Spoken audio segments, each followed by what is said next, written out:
O Clan acorda com suas mãos sujas de sangue, uma arma em cima da mesa e um buraco na própria cabeça. Ele está completamente confuso e algumas lembranças vagas começam a passar pela sua mente, ao mesmo tempo que o buraco em sua cabeça começa a se regenerar. Ele se lembra da sua vida como Shingyu na Terra, mas agora também carrega memórias de outra pessoa. Tudo está uma bagunça, mas pelo que ele consegue entender, agora está no corpo de um homem chamado Clan Moret, um desempregado formado em história que mora na cidade de Taigen. Tentando entender o que aconteceu, ele procura o diário de Clan para encontrar uma pista, e lendo algumas anotações, descobre que há cerca de um mês, o Clan se encontrou com um cara chamado Welsh, e os dois começaram a decifrar um livro antigo. O livro pertencia à família de Antigonos, e embora o Clan não saiba muito sobre eles, ele tem a sensação de que são extremamente importantes. O Clan continua lendo as entradas no diário, e se depara com nomes que parecem importantes, como Imperador Negro e Reino Tutor.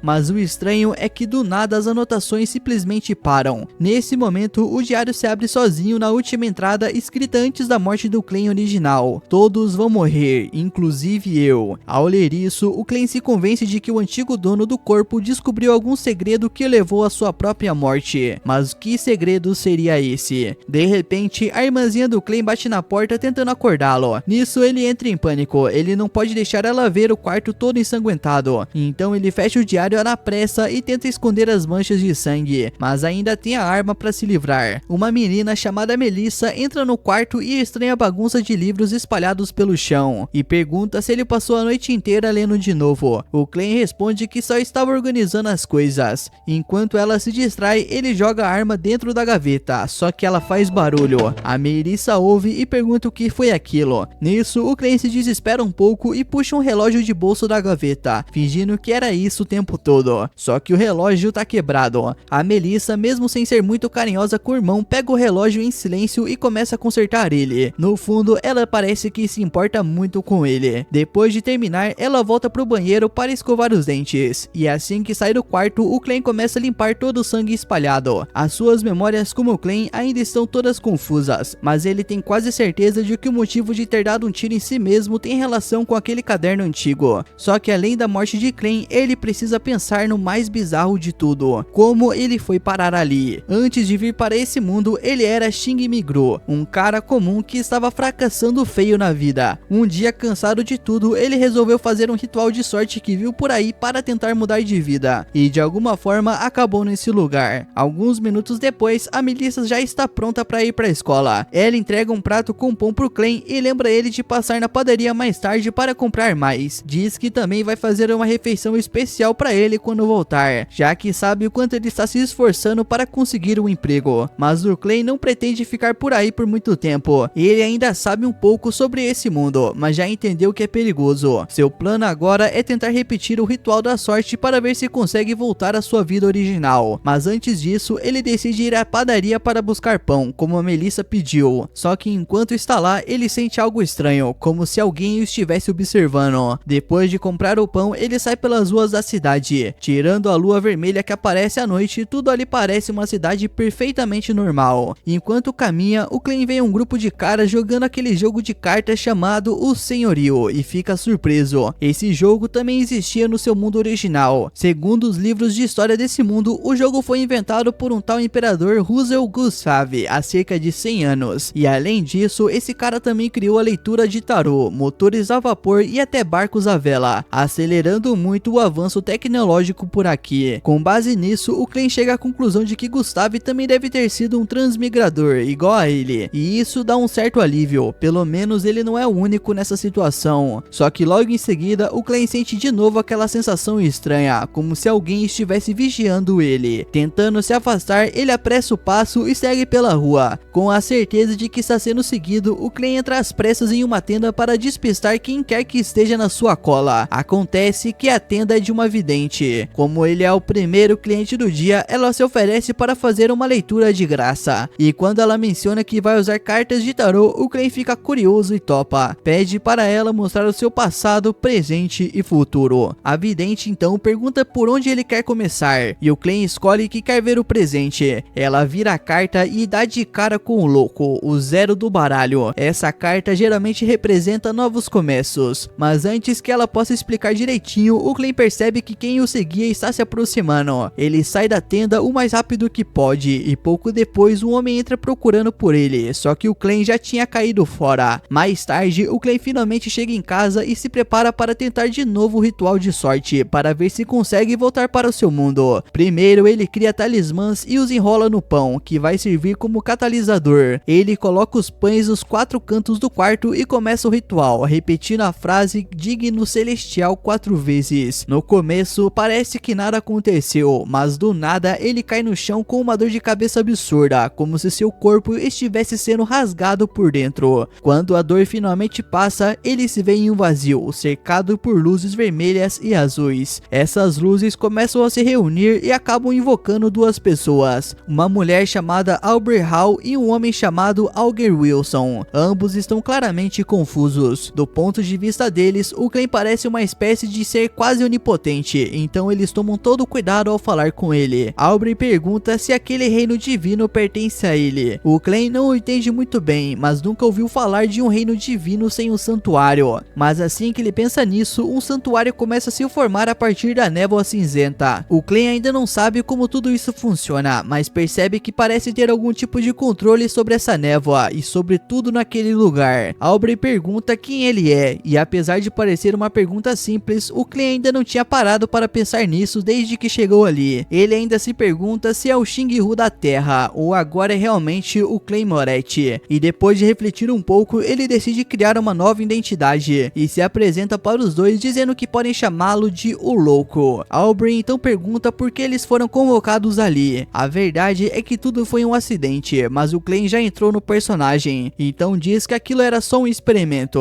Eles não desconfiam, mas Aubrey pergunta se podem ir embora, já que ele não precisa de nada deles. O Clay então garante que pode enviá-los de volta se quiserem e que não estão em perigo. E Aubrey parece estar até se divertindo com a situação. Sempre teve curiosidade sobre o mundo sobrenatural, então aproveita a oportunidade e pergunta a Clay como ela pode se tornar um Beholder. O Clay não tem a menor ideia do que é isso, mas também não pode admitir, então joga a bola pro Auger dizendo que ele deve saber. O Auger continua desconfiado, até porque Aubrey fala com uma nobre de Lion, e ele estava a quilômetros de distância em alto mar. Trazer os dois até ali exigiria um poder enorme. Mesmo assim, Auger responde a pergunta. Diz que Aubrey pode se tornar uma Beholder se entrar para a igreja da deusa da noite eterna, ou qualquer outra igreja. Embora poucas pessoas cheguem de fato a esse nível, ainda é possível. Aubrey agradece, mas diz que não quer perder a sua liberdade se filiando a uma igreja, então pergunta se existe outro jeito. Auger conta que tem 2 poções de sequência 9 com ele. Aubrey e Clay ficam surpresos, ela porque sabe quão valiosas são essas poções, e ele porque não tem ideia do que elas fazem. Aubrey pergunta quais poções são, e Auger responde que tem a do marinheiro e a do ouvinte, sendo essa última capaz de dar habilidades de observação muito aguçadas. Depois de uma rápida conversa, eles chegam a um acordo, e Aubrey pede a Clay que atue como testemunha do pacto entre eles, e o Clay aceita. Mas Aubrey ainda tem mais um pedido. Ela pergunta se ele pode organizar encontros como esse no futuro. Auger apoia a ideia, já que agora vê o Clay como tipo de benfeitor. O Clay fica meio receoso. Quanto mais se encontrar com eles, mais arriscado vai ser manter a sua farsa de todo poderoso. Mas por outro lado, ele precisa de informações sobre esse mundo místico, então acaba aceitando. Então ele diz que os encontros acontecerão todas as segundas-feiras às 3 da tarde. Com isso resolvido, Aubrey sugere que eles usem codinomes, já que não é uma boa ideia continuar usando nomes reais. Como Clay se nomeou com base na carta de tarô o Louco, Aubrey decide se chamar de Justiça, e Auger escolhe um enforcado. Nesse momento, de volta ao mundo real, alguém bate na porta do Clay. O som atrapalha sua concentração e ele começa a perder o controle da névoa cinzenta e do espaço místico. Por isso é forçado a encerrar o encontro e mandar todo mundo de volta para casa. Quando retorna ao seu corpo, o Clay guarda o diário ensanguentado e esconde a arma dentro do fogão. mansão. Antes de verificar quem está na porta, o Clem dá uma olhada pelo olho mágico e percebe que é um inspetor. Sem muita escolha, ele bagunça o cabelo e finge que acabou de acordar de um cochilo, tentando justificar porque demorou para atender. O homem se apresenta como Leonard, membro da Polícia Zero. Sem esperar permissão, ele entra no quarto junto com o seu parceiro Dan Smith. Os dois começam a interrogar o Clem sobre Nia e o Welch, que aparentemente se suicidaram no dia anterior, o que é bem próximo da hora em que o próprio Clem tentam tirar a própria vida, mas é claro que ele não pode contar isso pra polícia. O Clem finge que não sabe de nada, mas isso não dura muito tempo. O Leonard já tinha encontrado o diário de Clem e a última anotação dizia claramente: todos vão morrer. Ele pergunta o que o Clem quis dizer com aquilo. Sem saída, o Clem diz que não lembra direito daquela noite. Então Dan revela que eles têm provas de que o Clem esteve na mansão de McGovern e que uma arma desapareceu de lá, e ele pergunta se o Clem sabe alguma coisa sobre isso. O Clem, sem mais como escapar, conta a verdade: a arma está escondida no fogão. Já que começou a contar, ele continua dizendo que acordou naquela manhã depois de ter falhado na tentativa de suicídio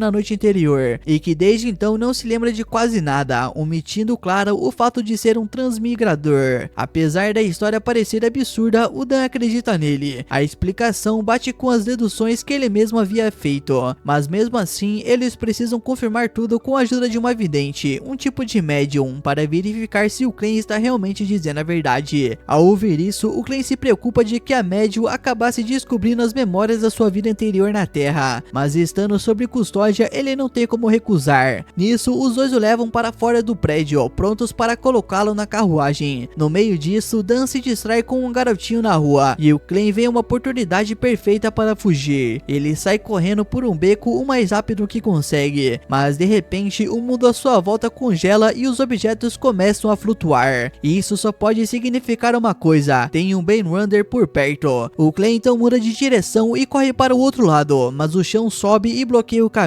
O próprio terreno começa a se mover para prendê-lo. Com muito esforço, ele se estreme por um vão estreito antes de ser completamente cercado, e finalmente chega até a rua principal. Sem pensar duas vezes, ele pula na primeira carruagem que vê e pede ao cocheiro que o leve até o porto o mais rápido possível. A carruagem começa a andar e o Clem acha que finalmente escapou, mas não demora muito para perceber que caiu numa armadilha. O cocheiro é Dan Smith. Momentos depois, o Clem acorda em sua escrivaninha. A porta range e ao olhar no fim do corredor, ele vê o Dan parado ali. O ambiente é tão estranho que o Clem acredita que entrou em um tipo de sonho e que o Dan pode ser um Bainrunner, e ele não está sozinho. De repente, uma mulher agarra a cabeça do Clem e o puxa para dentro da sua própria mente, um espaço de sonhos onde ela começa a vasculhar as suas memórias. Felizmente, a névoa cinzenta parece protegê-lo, impedindo que ela veja suas lembranças da Terra. Pelo menos isso está seguro, mas a mulher ainda quer resposta sobre o que aconteceu na noite anterior. Ela pressiona o Clem e pergunta sobre o caderno de Antígono, mas o Clem sinceramente não sabe nada sobre isso.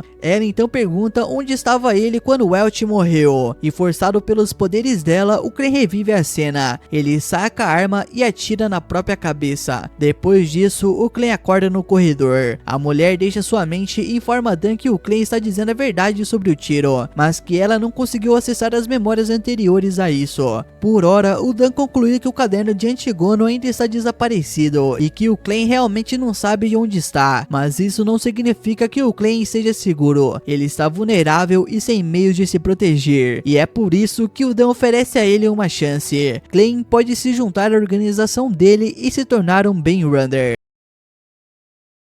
No dia seguinte, vemos o Clem andando pela rua com um cartão na mão. Era de uma taverna da cidade. Ele se lembrava do que o Dan tinha dito. Se ele quisesse entrar para o grupo deles, ele teria que ir até a caverna do cão e procurar por alguém chamado Wright. Quando chegou, o lugar estava uma bagunça, cheio de feno, cheiro forte de animal e um monte de caras brigando entre si. O Wright não parecia muito feliz e perguntou quem tinha mandado o Clem até lá. E quando ele respondeu que foi o Dan, o Wright só disse disse para ele segui-lo. Ele levou o Clem até um elevador, apertou um botão e mandou ele para um lugar estranho chamado Companhia Blackstone. Lá o Clem encontrou Rosiane, a recepcionista, dormindo. Quando ela acordou, disse que já sabia que ele ia aparecer e pediu para ele ir com ela. No caminho, eles cruzaram com o detetive e, descendo as escadas juntos, encontraram uma garota bem quieta chamada Royal. Enquanto andavam, a Rosiane foi apresentando o local e passaram por um cara bem esquisito, o Frey, que fazia experimentos em humanos, e por outro chamado Kinley, que caminhava sozinho pelos corredores. Ao chegarem na sala do capitão, a Rosiane parou. Disse que não entraria porque tinha medo do capitão, mesmo achando ele gente boa. E lá dentro, o Dan já estava esperando. O Dan entregou os papéis de inscrição da unidade 7 e explicou os termos. O Clem ficou impressionado com o lugar e o Dan contou que aquilo era só fachada. A base verdadeira era só uma de muitas, já que eles lidavam com coisas sobrenaturais. O Dan deu boas-vindas ao Clem, que ficou empolgado, mas o cara logo avisou que esse caminho poderia fazer ele perder o controle. Por isso pediu o Clem para pegar uma vela e ir com ele. Eles entraram em uma sala cheia de túmulos e o Dan explicou que ali estavam os antigos Night Talks que perderam o controle. Por isso eles sempre honravam a memória desses companheiros. Depois o Dan começou a explicar as trilhas possíveis. A igreja tinha poções para 4 caminhos: o da insônia completa, o do coletor de cadáveres, o do intruso misterioso e o do vidente. O Clem podia escolher qualquer um, mas deveria pensar bem e falar com o alquimista Neil, que o ajudaria. O Clem agradeceu o capitão e o seguiu, pensativo, tentando decidir qual caminho seguir. Chegando na sala de Neil, abriu a porta e não viu ninguém. E de repente teve uma explosão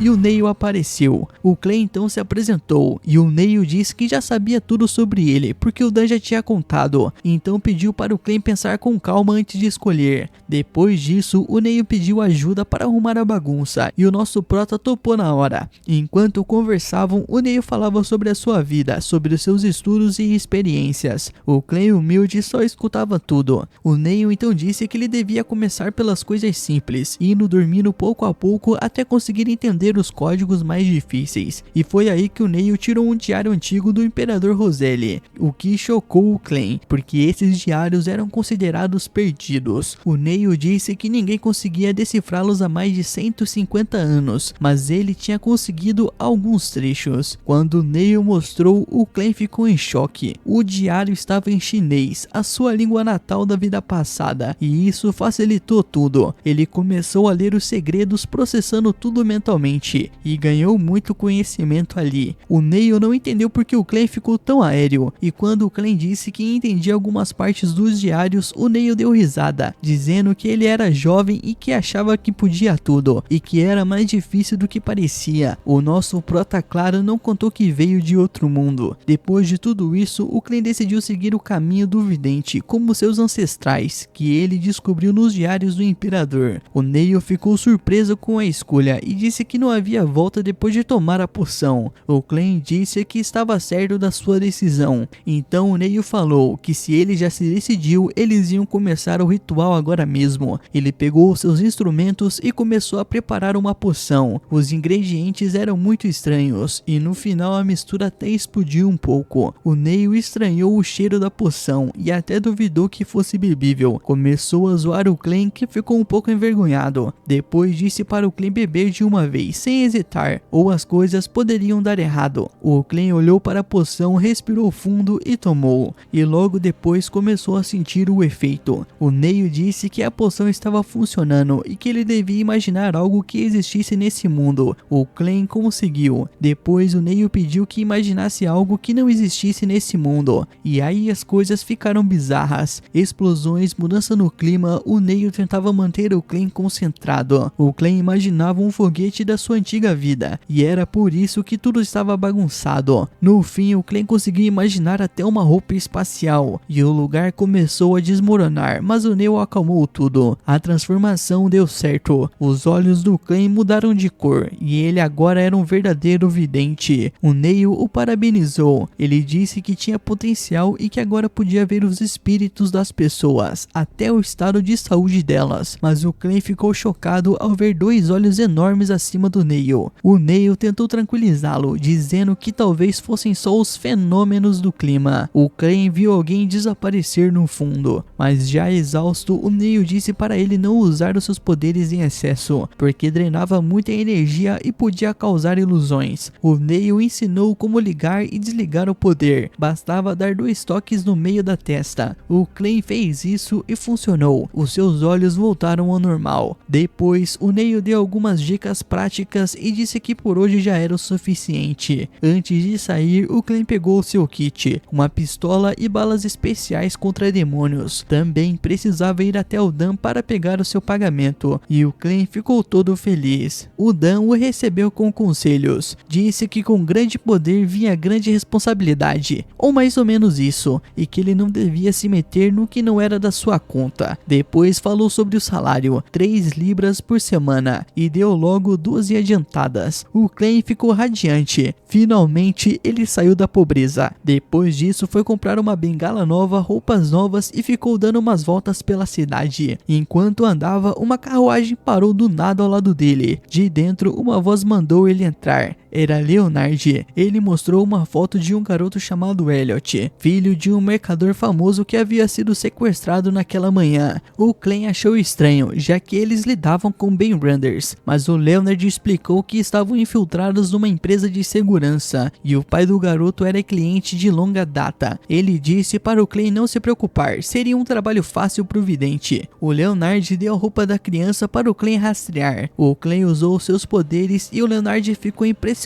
que ele até tinha comprado uma vara de adivinhação. Quando o poder ativou, a lua ficou vermelha e a energia começou a se espalhar pela vara. O Clay conseguiu ver tudo que o garoto tinha feito, mas o mais estranho, os olhos misteriosos que ele viu antes estavam seguindo os passos da criança. Ele foi guiando a carruagem até uma casa abandonada na rua Forstone. Subiram e a vara indicou o cômodo exato. O Clay ativou a sua visão espiritual e veio os 2 sequestradores com a criança. Leonard o elogiou. Mandou bem, agora acaba. Mas o Clay já estava cansado, sentindo que estava exagerando nos poderes. O Leonard entrou na sala com tudo. Os sequestradores tentaram atirar, mas ele desviou e derrubou o primeiro num piscar de olhos. Depois socou o segundo até neutralizá-lo também. De repente apareceu uma pena estranha e os 2 sentiram uma energia sombria. Os sequestradores se transformaram em um monstro bizarro. O Leonard ficou animado. A luta começou. O monstro não conseguia encostar nele e quando tentou fugir, o Clay percebeu e seguiu com cuidado. O monstro apareceu perto do Clay, que atirou tremendo. A criatura voou, mas caiu de repente, graças ao poder do Leonard. O Leonard entrou no mundo da criatura, prendeu ela com seus poderes e acabou com tudo.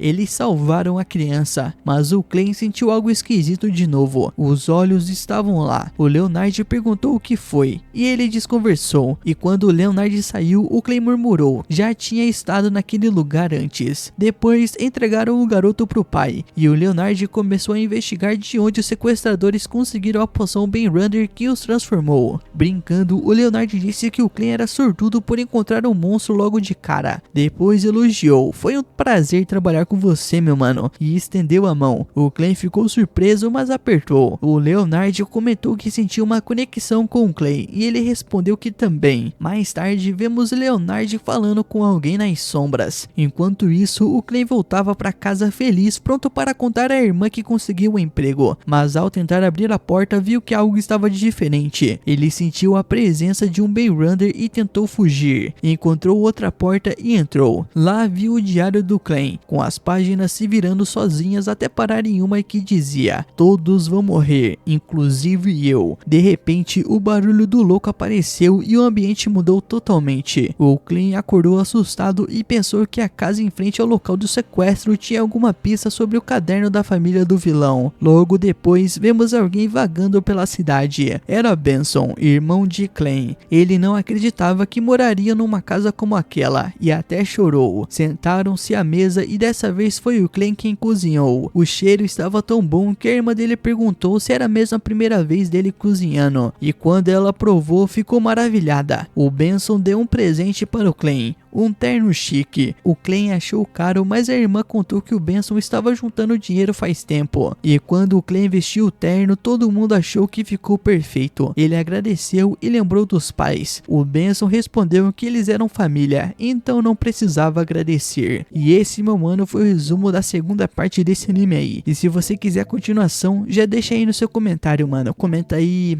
Benrunder, comenta aí, Benrunder, né, se você quiser. Muito obrigado. Fortalece nós, deixa o like, se inscreve e até a próxima, mano. Lembre-se, o Draz Animes ama você. Boa noite.